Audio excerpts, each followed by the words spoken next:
Frost beneath her skin's no didn't fall in flakes anymore, it stabbed like glass. Driven by winds that howled with voices no one was left to hear.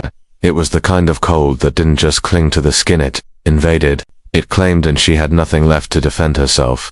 The girl staggered forward, her bare feet raw and blackening, more bone than muscle now. Her breathing was sharp and shallow, the icy air cutting her throat with every gasp.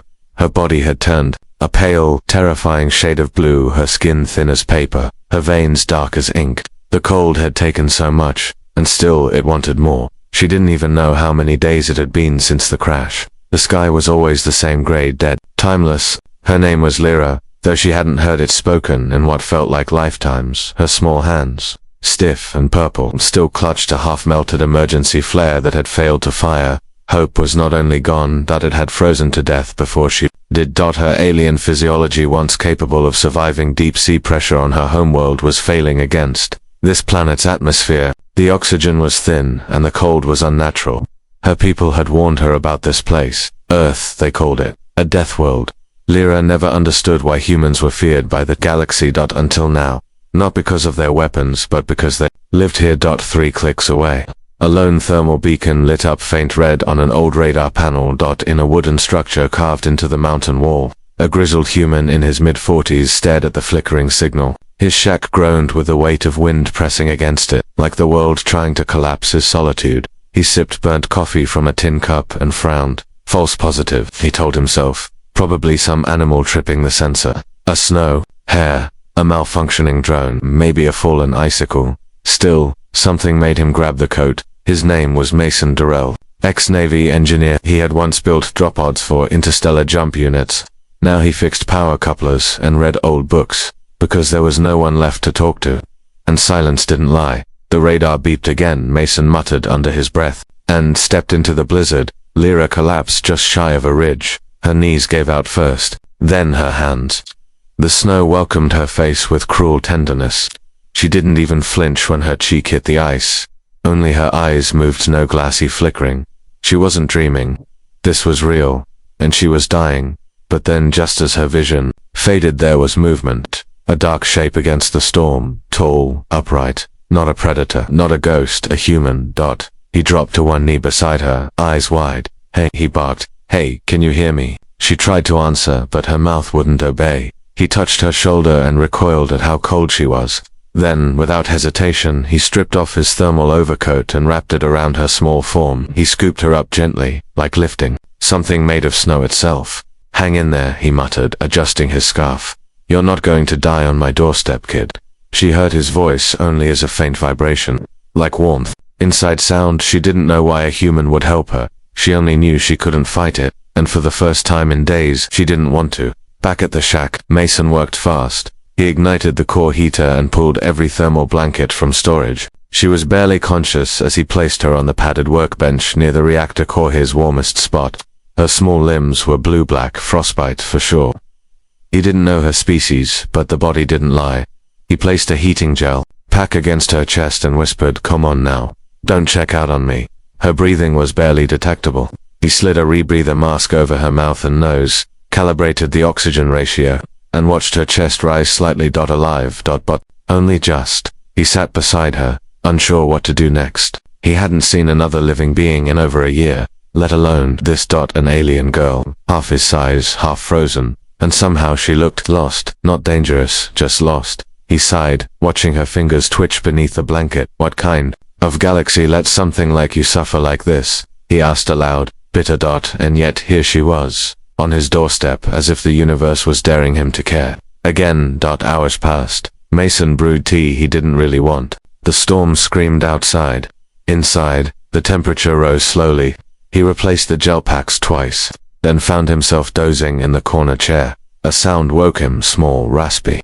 He turned. Lyra was awake barely, her eyes open just enough to see flickering firelight and the silhouette of the strange being who had saved her. She tried to speak. Only a soft breath came. He stepped closer. "Don't force it." Her eyes fluttered. She tried again. A whisper.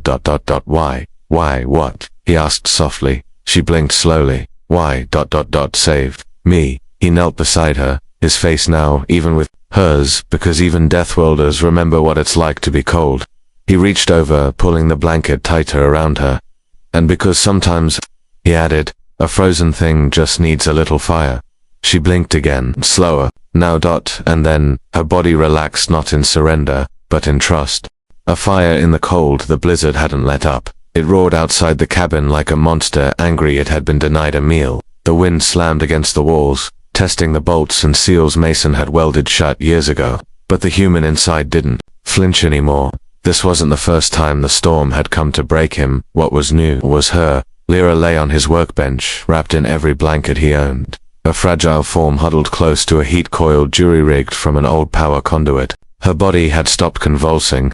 Her breath was no longer shallow. Her skin, while still blue into, now held faint hints of life where before there had only been frostbite and silence. Mason didn't know what she was. Her anatomy wasn't human. The curve of her ears, the bioluminescent shimmer beneath her skin, and the strangely layered iris patterns in her eyes. This was not some off-world colonist. She was truly alien, but so what? She needed help. That was all that mattered. He'd spent his entire life designing systems that were supposed to protect people, thermal regulators, evac pods, crash dampeners, but they were numbers on a screen. To the corporations, budgets, risks. He remembered watching a family die once when their shuttle failed because the lowest bidder got the contract. No one had listened to his warnings. That was the day he walked away from Earth's networks, took his tools, and disappeared into the stars. And yet, somehow, even out here, his work wasn't done. Lyra stirred. Her eyes blinked open again, not wide with fear this time but confusion. Her fingers, bandaged now and wrapped around a heat pack, twitched softly as her mind tried to piece things together. She wasn't in snow anymore. She was inside something. Metal, warm, safe. The glow from the reactor core painted her pale features. In golden light for a moment she thought she was dreaming. She could hear humming, not machines. A voice, humming softly. A tune she didn't know. Then the face came into view again. Human, weathered, tired but calm. She tried to speak. Her throat burned, so she settled for a whisper. You stayed. Mason looked over, raising an eyebrow. Figured you'd try to crawl off again. Can't have that. She tried to sit up, and he rushed to her side, gently easing her back. Easy, he muttered. You're still half ice. Her brow furrowed. Why help? Already answered. Thus she coughed. Not your kind. Mason gave a small snort. Neither is snow, and I still shovel it. Her mouth quivered at that. A near smile, a flicker of life returned to her eyes. Then pain surged again, and she winced. He steadied her. You need fluids, and food. Your metabolism's still fighting. Lyra swallowed. Pod, gone. I saw the crash site, he said. Scattered across 5 clicks, looked like hell. She nodded faintly. No rescue, no transponder, no flare, no heat signatures besides you. That hit her harder than she expected. Her eyes dimmed. He saw it. Hey, Mason said. Gently, you're not alone now. Understand. She looked at him again. So strange. This species so rough and blunt. Yet his eyes held no deceit. He wasn't trying to impress her, or interrogate her, or demand a favor. It was just, here, and he had stayed. Later, when she had enough strength to move her fingers properly, he brought her soup. The aroma was foreign but pleasant. Her people didn't use open fire for cooking. Flames were symbolic, dangerous. She'd never tasted something this smoky, this alive. That it was wonderful. He didn't watch her eat. He simply tinkered with an old weather drone, giving her space. But his attention never really left her. He watched the way she held the spoon as if it might shatter. How she brought it slowly to her lips, blinking at the steam before tasting. As if warmth itself had betrayed her once, and she needed time to trust it again. When she finished, she spoke again. My name is Lyra. Mason paused his tool, then nodded. Mason. Lyra tilted her head. That's a strong sound, he chuckled. Yeah, well, strong doesn't always mean smart. That time she did smile, and it lit the room more than the fire ever could. Night passed. Then another. Mason let her sleep. In his bed he used the bench. Not that it mattered. He was used to uncomfortable nights. What he wasn't used to was silence broken by the sound of another soul breathing nearby. It was strange, comforting, unsettling. He found himself adjusting the fire more often, checking the air filter, cooking real food instead of protein bars, because she was watching now, and for some reason he wanted to try. On the 3rd morning, she walked barely, slowly but under her own strength. Her steps were light, quiet, but steady. She paused at the window, staring at the snow. I thought this world was death, she murmured. It is, Mason said, sipping his coffee. Most days. She turned to him, but it also gave me you. Mason blinked. He didn't have an answer for that, so he just nodded. And for the first time in years, a tear rolled down his cheek. Not from sorrow, but from thawing. The warmth between worlds the next morning, sunlight filtered through frost-covered glass. It didn't bring much heat, but it painted the room in gold, bouncing softly off metal walls and survival gear. The storm had broken overnight, leaving behind a frozen silence that felt almost sacred. Lyra stood near the window again, her hand pressed gently against the glass. Her breath fogged the surface, a quiet confirmation that she was alive, that something so simple, so automatic for most had become a miracle she no longer took for granted. Behind her, Mason moved with the practiced rhythm of a man who survived more winters than he cared to count. He stoked the fire, adjusted the oxygen filters, checked the backup power relay, all while keeping a subtle eye on her just in case her knees buckled again. Temperature's stable, he said.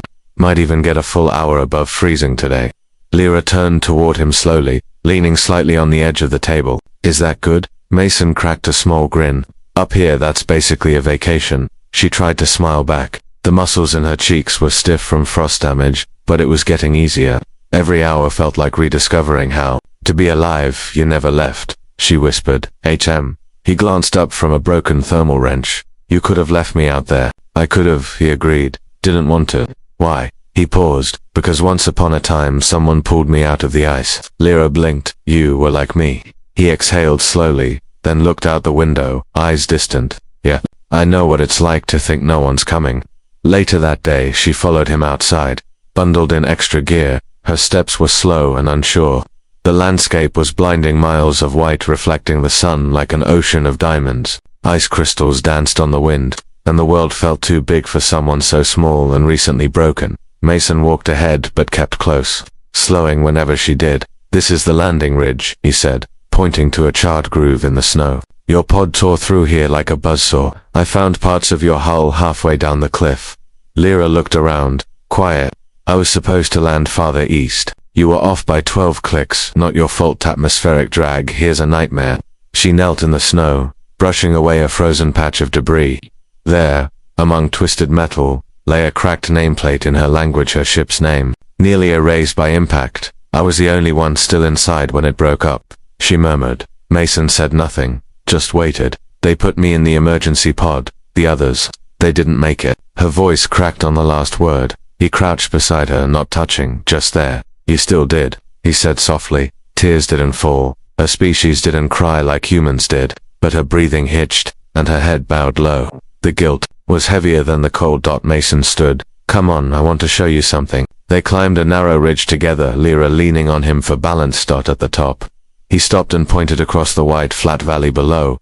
You see that line out there? She narrowed her eyes. Yes, faint, like shadows. That's the southern perimeter wall of the Terran observation station. It's abandoned now, but once upon a time, it watched every signal in this sector, including distress beacons. Lyra frowned. You said no one heard mine. They didn't.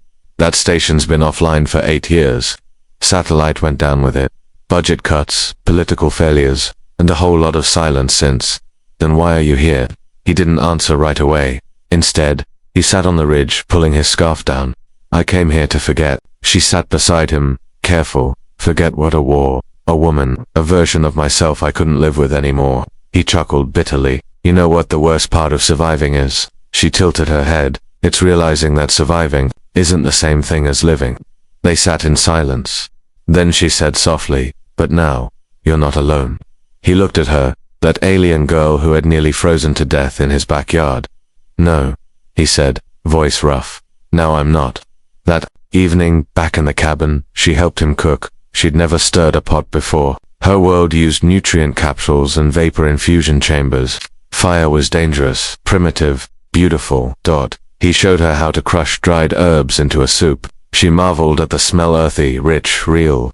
He handed her a wooden spoon, stirred gently. She did awkwardly, then smiled.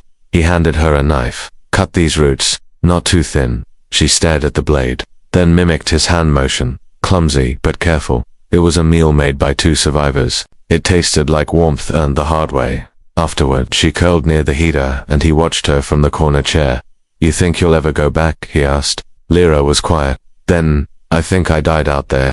He nodded slowly. And, here? He asked. I think I was born again that night. For the first time since she'd crashed, she didn't dream of ice or fire. She dreamed of laughter and of a man humming a tune in a tiny cabin while snow fell harmlessly outside. The things that still breathed. It had been 9 days since the storm. Lyra was walking on her own now, slow, sometimes limping from the nerve damage in her left leg, but steady. Mason watched her silently from across the cabin, noting how she reached for things now without hesitation, how she lingered by the heater as if it was no longer a stranger. But an old friend. Trust came slowly, but it was growing between them. Not through grand speeches or promises, just through presence. The quiet kind, the kind that stays. That morning Mason woke up to the sound of something soft, something unexpected. A melody. Faint, otherworldly, almost crystalline in tone. He sat up, eyes adjusting to the dim blue light of the cabin's dawn. And there she was. Lyra stood by the fire, holding a strange object in her hands like a small organic flute, grown rather than carved. Her fingers danced over it gently, coaxing out the sound like it was part of her own breath. He said nothing, just listened. The tune wasn't sad, it was searching. When she noticed him, she didn't stop. She just met his eyes and kept playing, as though offering a truth she didn't know how to speak. When the song ended, he broke the silence with a whisper. That was beautiful. It's called a threnna, she said, carefully placing the instrument on the mantel. Made from the bones of sea gliders back home. We play them to honor what still breathes. He nodded slowly. You made it? No, it was in my emergency pack. I didn't have the strength to play it until now. She turned toward him, eyes glowing faintly. I think I didn't want it to be a funeral. Mason's chest tightened. Well, he said, you played it in the right place. Later, that day, Mason opened one of the old equipment lockers. Inside were tools, spare batteries, a disassembled hover sled, and a drone shell half covered in dust. We might be able to send a signal, he said. Lyra perked up.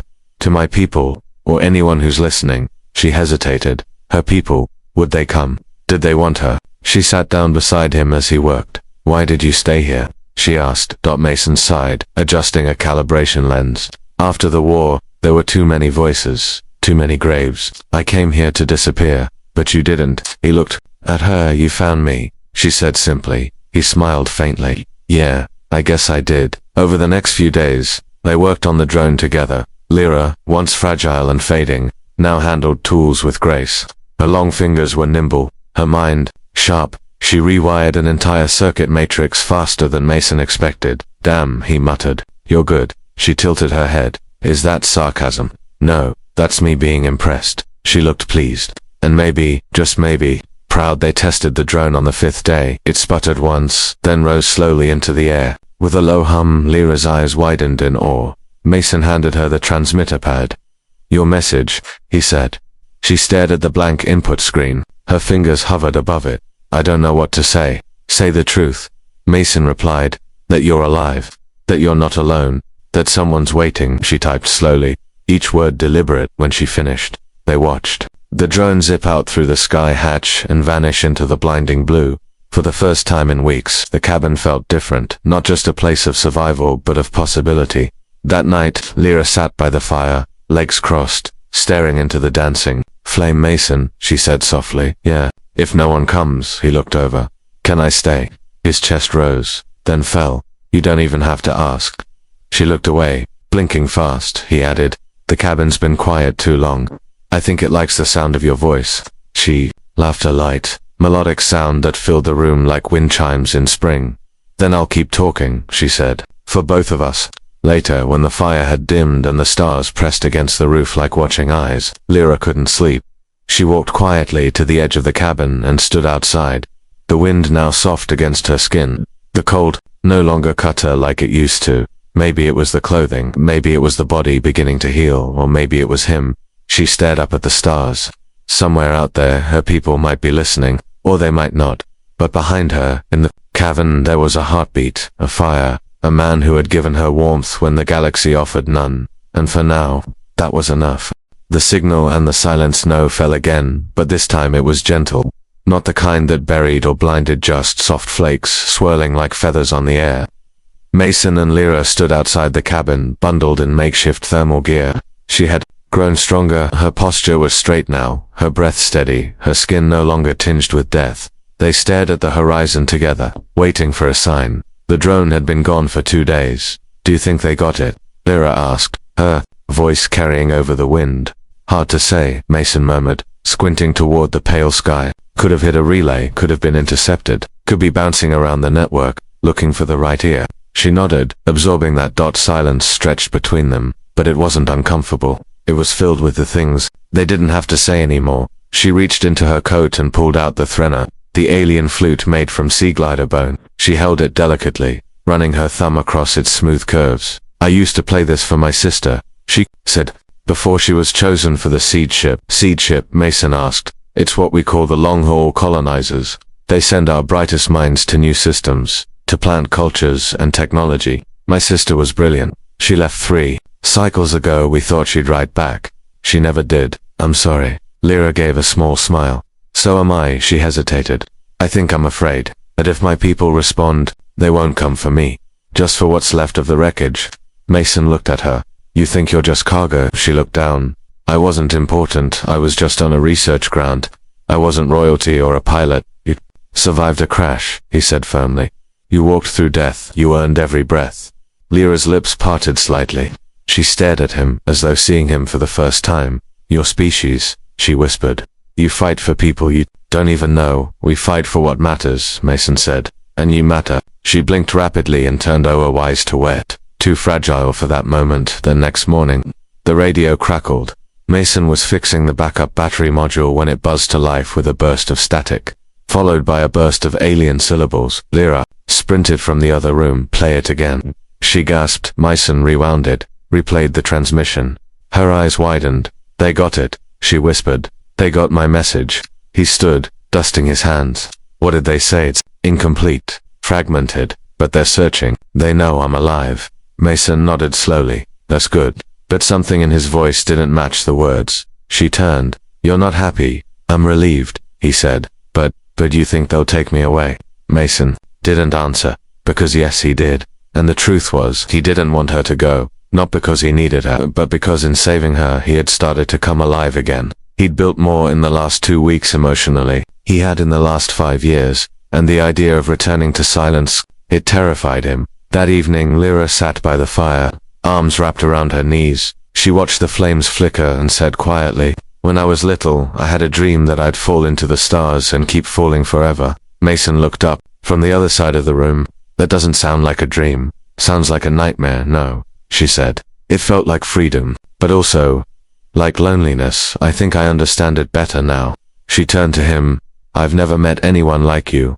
My people, we are logical, advanced, but we forget the small things. You didn't. You stayed. You fed me. You carried me. She inhaled shakily. You gave me back to myself. Mason set his mug down. I didn't do anything you wouldn't have done. I'm not sure, she said, but I'm learning. On the 9th night, the ship came. A blue streak tore through the sky, sleek, silent, and silver like a blade in moonlight. It didn't land near the wreckage. It headed straight for the cabin. They were watching through the window when it touched down. Lyra's face was unreadable. Mason stood behind her, jaw tight. They came for you, he said. She turned to face him. No, she said. They came for who I was. Then she looked away again, and I'm not her anymore. The airlock hissed. 3 figures emerged, tall, regal, wrapped in elegant thermal armor. Their faces were pale and expressionless, with softly glowing eyes like Lyra's. One of them scanned the perimeter, another held a bioscanner, and the last stepped forward. He spoke in her language. Mason didn't understand the words, but the tone said everything. Authority. Lyra stepped outside. The snow crunched under her boots. They spoke for some time. Mason stayed inside. He had no claim here, no right to interfere, but his hand gripped the edge of the table like it was the only thing keeping him grounded. Then the door opened again. Lyra walked back in. Alone. They want to take me to the cruiser, she said softly. Run tests, assess my recovery, debrief my role in the crash. Do you want to go? Mason asked. I don't want to disappear again. Silence. Then she asked, if I stayed, would that be wrong? He didn't answer with words. He walked to her, placed his calloused hand over hers, and said, stay if you want to live. She looked up and smiled. The choice of fire the alien envoy waited outside. They did not pound on the cabin door or demand answers. They stood, statuesque in the swirling snow, silent and unreadable, watching, waiting. The tall one with the glowing insignia on his shoulder seemed especially interested in Mason's every movement through the frosted glass. Lyra remained near the fire, unmoving. She stared into the flames as if they held her future inside them. "You don't have to rush," Mason said quietly. "They came all this way. They can wait." She didn't respond at first. Then, "It's strange. I thought seeing my people again would feel like being rescued, but I feel ... nothing." "That's not nothing," he replied. "That's clarity." She looked at him then. "They didn't ask if I was alright. They scanned me. Assessed, calculated. That's what they were taught to do, I guess." She shook her head. "But after everything, the crash, the frostbite, the silence, I hoped someone would feel something when they saw me." Mason approached slowly and crouched beside her. "I felt something when I saw you." Her lips trembled. "I thought I was going to die alone in that snow. I thought I already had, long before you fell from the sky." They both laughed softly, the sound brittle and honest. Then Lyra stood and walked to the window. The tall alien made a gesture, something between a greeting and a command. She raised her hand to signal back, but stopped. "I need to show you something," she said to Mason. "Come with me." They climbed the ridge again, retracing the path to the crash site. The snow had settled in strange patterns around the twisted remains of her pod. The winds had sculpted drifts like frozen waves around metal bones. She led him to a small hatch in the pod's underbelly. "I didn't know if this was salvageable," she said, keying in a broken code, "but I wanted you to see it." The hatch opened with a crackling hiss, revealing a glowing blue core. Inside, stored in cryostasis, was a small crystalline orb about the size of a human heart. It pulsed slowly, alive with light. "This is the memory core," she explained. "Not of my ship, of me. My thoughts, dreams, journal entries, even emotional impressions. Our people don't believe in therapy. We externalize and encrypt." Mason blinked. "So it's you, a version of me." She nodded. Before the crash, she handed it to him. "If anything ever happens to me, I want you to have it. Not them." He hesitated. "Lyra, I'm not giving you data," she said. "I'm giving you the version of me that never knew what it meant to be cold and saved. I think you'll take better care of her than my own kind would."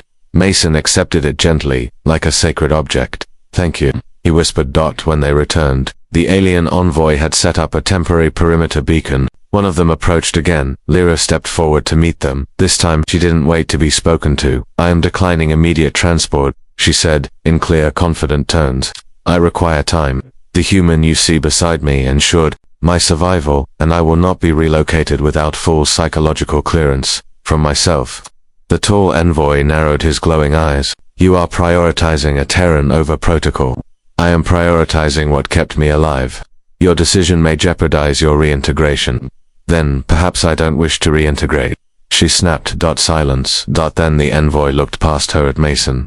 "Your kind is unpredictable." Mason crossed his arms. "So I've been told."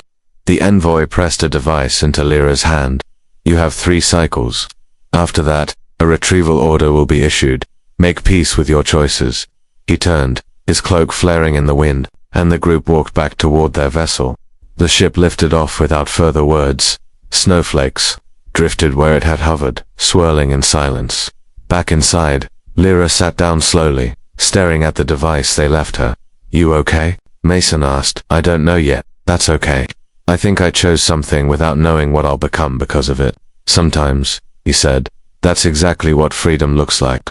The next morning, they started building a greenhouse. It was Lyra's idea. "We can't survive on ration bars forever," she said, holding up a cracked hydroponics panel Mason hadn't touched in years. "If I'm going to be here, I want to help." They spent days sorting through supplies, welding supports, planting the first trays of earth and alien seeds alike. She even tried singing to the soil, some forgotten nursery tune that had no words, only sounds like hope folded into melody. And when the first shoots broke the surface, Mason whispered, "You brought life to a dead place." "So did you," she answered. They repaired solar panels, they fixed the eastern vent, they installed heaters in the sleeping alcove and built a second chair by the fire. On the 23rd day, she carved a symbol into the cabin door, an alien glyph that meant found. And Mason carved a small human word beneath it, home. On the 30th night, they stood on the roof together, watching the sky ripple with green auroras. The universe danced above them, huge and beautiful. Lyra leaned into him gently. "I don't know if I'll stay here forever," she whispered, "but I know I'll never leave empty." Mason looked at her, his eyes soft. "You're not the girl who fell from the sky anymore." And you're not the man who built this place to hide. They watched the lights swirl. 2 survivors. 2 sparks in the cold. And somewhere deep beneath the snow and silence, the planet listened and approved. When the world blooms again, the frost came back one last time. A storm. The kind that howls through the valleys and screams against the walls of shelters not meant to endure forever. The kind that reminds you no matter how far you've commuted. Still standing on a death world's edge, Mason double-checked every seal on the cabin. Lyra powered down external systems to conserve heat. They worked in sync, side by side, with the ease of 2 people who had learned the rhythm of each other's movements without needing to speak. When the storm hit, they were ready, but it was stronger than expected. The antenna tower, now critical for communication with passing orbitals, went down in the 2nd hour. They didn't panic. Together, they suited up and braved the wind. Snow slapped at their visors. Visibility dropped to less than a meter. They tethered themselves to each other with a length of thermal cord. It wasn't just smart, it was symbolic. The bond between them wasn't just warmth, it was survival. Lyra reached the base of the tower first. It had crumpled into the snow like a wounded insect. Metal warped. The dish shattered.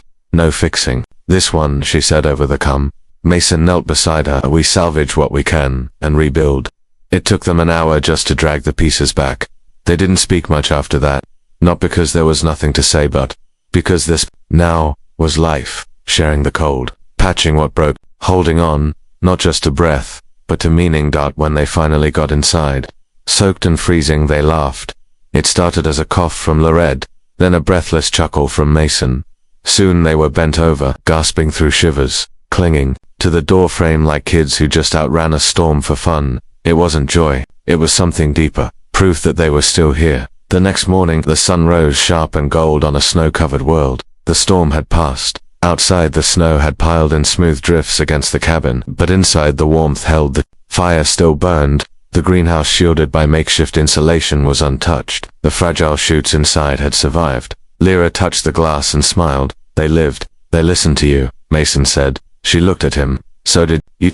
On the 50th day since her crash, the alien cruiser returned. But this time, it didn't land, it hovered. A single message was transmitted. A female voice, gentle and formal. We have acknowledged your status. Your reintegration is no longer. Mandatory contact remains available. Live well, seek a Lyra of Viun. The ship left as silently as it came. Lyra stared at the sky long after it was gone. They gave me a name I haven't used since childhood, she whispered. Going to use it again? She shook her head. No. That girl was looking for something out there, but I found it here. That night, she gave Mason a gift, a folded cloth, dark blue with silver thread alien script embroidered across it. He unfolded it and stared. You made this? She nodded. It's a name-bond cloth. Where I come from, it means belonging. He traced the glyphs slowly. What does it say? She answered softly. Mason of Earth, guardian of flame, friend of Lyra. He swallowed hard. Are you sure? I've never been more sure of anything in my life, she said. They planted more things at weak alien roots that pulsed with slow light. Earth beans that stubbornly took root even in foreign soil. The air grew a little sweeter. The colors inside the greenhouse grew more vivid. Mason could feel it, even in his bones. One day he saw Lyra standing outside barefoot in the snow, eyes closed, smiling. You'll lose a toe, he warned from the doorway. She laughed. I'm testing a theory. What kind? That I'm not afraid of the cold anymore. He stepped outside beside her. Are you? No, she whispered. Because now I know what warmth means. And so life began again.